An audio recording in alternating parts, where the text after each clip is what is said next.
Welcome to Watch This Space. I'm NASA Administrator Jim Bridenstine.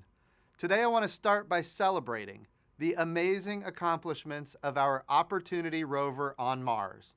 Originally planned for just 90 days, Opportunity explored the red planet for an astonishing 15 years. Along with its sister rover, Spirit, which also far outlived its original mission, Opportunity brought us new discoveries about our planetary neighbor that will inform future robotic missions and even human missions to Mars. We gave an update on the mission February 13th at our Jet Propulsion Laboratory. Last night, the team made its final planned commands. At the time, part of the team went up to Mission Control to send up more commands to ask the rover to respond. One-way light time is about 13.5 minutes. It took 13.5 minutes to get a signal up to Mars. And if the rover did respond, it would take another 13.5 minutes to come back.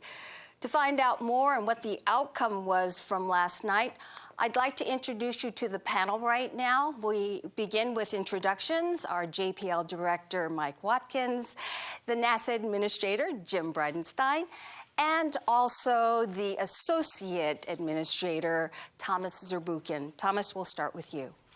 Thank you so much. I was there yesterday, and I was there with the team as these commands went out into the deep sky, and I learned this morning that we had not heard back, and our beloved Opportunity remained silent. It is therefore that I'm standing here with a sense of deep appreciation and gratitude that I declare the Opportunity mission as complete, and with it, the Mars Exploration Rover mission as complete. This is a celebration of so many achievements. And I'll just start by saying, when this little rover landed, the objective was to have it be able to move 1,100 yards and survive for 90 days on Mars, 90 sols. And instead, here we are 14 years later, after 28 miles of travel, and today we get to celebrate the end of this mission. So it's an honor for me as the NASA Administrator to come out here to this amazing facility with so many amazingly talented people to say thank you for your great work, not just for our country, but for the science that people are going to be benefiting all over the world. They're going to be benefiting from this science for years to come. Spirit and Opportunity may be gone, but they leave us a legacy. And that's a legacy of a new paradigm for solar system exploration. A robotic geologist on Mars and an integrated science and engineering operations team here on Earth all set out together on a mission of discovery. They didn't know what they would find. They didn't know which direction they would go, sometimes from one day to the next. And they made it work. And they made it work longer than any of us thought possible by both brilliant scientific deduction of where to go and brilliant engineering to keep the rovers alive. Confirmation of a safe landing. We're seeing it on the LTP.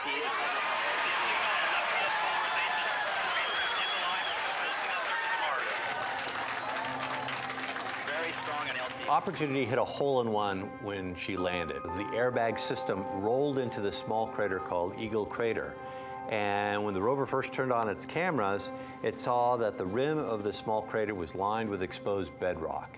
So we took out our microscope for the first time and we took a picture, and the surface of Mars at that location is littered with an uncountable number of little round things. That were called blueberries because they looked like blueberries in a muffin. What we discovered was that those are features that form in water, and they were a really definitive sign that there had been liquid water on the surface of Mars sometime in the past. After we left Eagle Crater, we went to Endurance Crater, and that's the crater we drove down in. And there we did what the geologists call an in-sequence stratigraphic section, which is essentially reading the chapters of the Martian history book in reverse order. That rover became a stratigrapher. First time you had a stratigrapher on Mars. We knew we wanted to go after Endurance to Victoria. We put pedal to the metal and we started heading there, tens of kilometers away. We had to literally surf across these dunes of wind-blown material, and the rover got stuck in one of those. We had to get the rover unstuck. What we found is the best way to get it out is just to put it in reverse and gun it. The rover eventually popped out. And so we changed our driving strategy. So we recognized these ripples as hazards. We get to this giant half-mile diameter crater, Victoria Crater, and we want to figure out, gee, how can we go into this thing? All of a sudden we got high-rise images. We could see the rover in the image.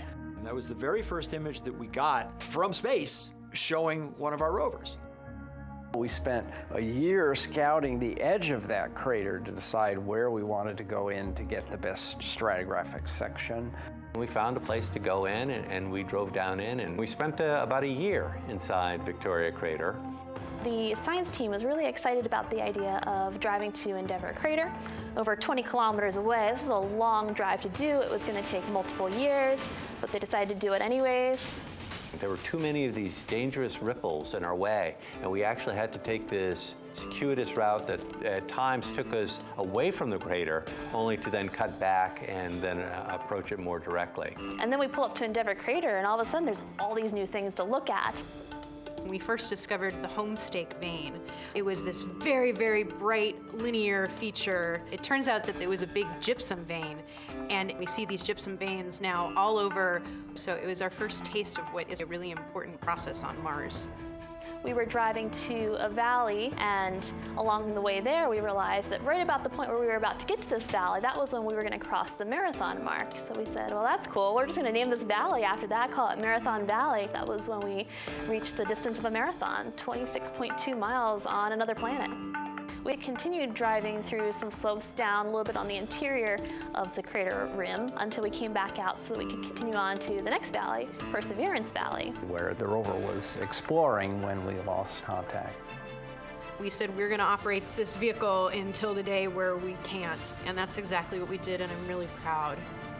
We've set a foundation that will serve as the basis for future exploration.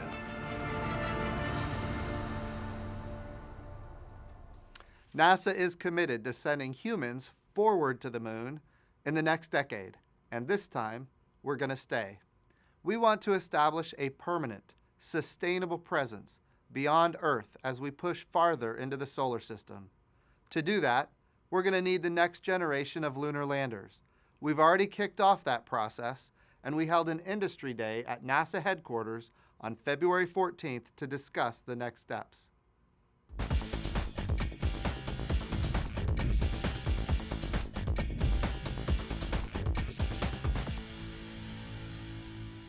Today, we're highlighting a broad agency announcement about putting humans back on the surface of the moon.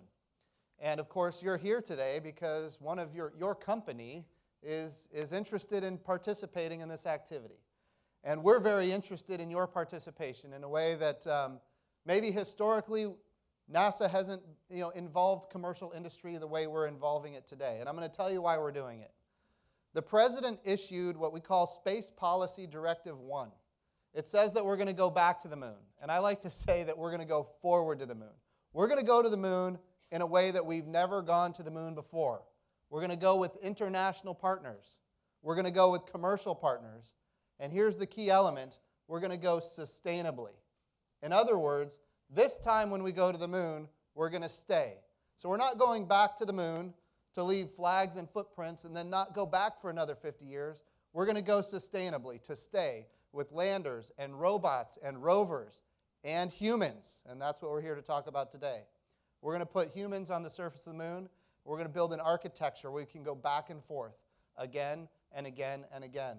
Another piece of Space Policy Directive 1 is actually using the resources of the moon. It was discovered back in 2008 that there was potentially water ice on the surface of the moon. In 2009, NASA did a study, and we've now discovered that there's hundreds of billions of tons of water ice on the surface of the moon. So, new American policy, we're going to utilize the resources of the moon. Water ice represents oxygen, air to breathe. It represents water to drink. In other words, life support. But it also represents rocket fuel. Hydrogen and oxygen is the same fuel that powered the space shuttles. So all of that is abundant in hundreds of billions of tons at the poles of the moon. So we're going to go back to the moon. We're going to go forward to the moon.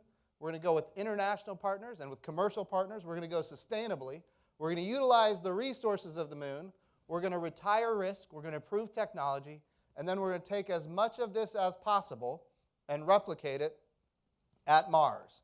And this is all part of the President's Space Policy Directive 1 that we here at NASA are charged with moving out on.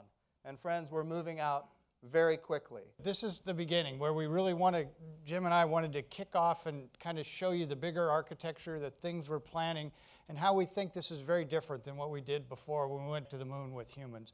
This is really sustainable. This is going to be fast. We're going to need the best and brightest from you in industry. We're going to need the best and brightest from the international partner community to pull all this off. And we've got a great plan to do this. It all fits under Space Policy Directive 1 with sustainability. It fits under that in cooperation with industry, commercial partners, and also with international partners. I want to thank the entire NASA family for their hard work as we push the boundaries of human exploration, as we make new discoveries about our Earth, our solar system, and the universe beyond, as we improve flight, and as we innovate new technologies. It's an exciting time, and there's a lot on our plate, but I know we'll continue to rise to the challenge. Thank you again for watching. Check out nasa.gov/watchthisSpace and follow me on Twitter @Jim Bridenstine. Ad Astra.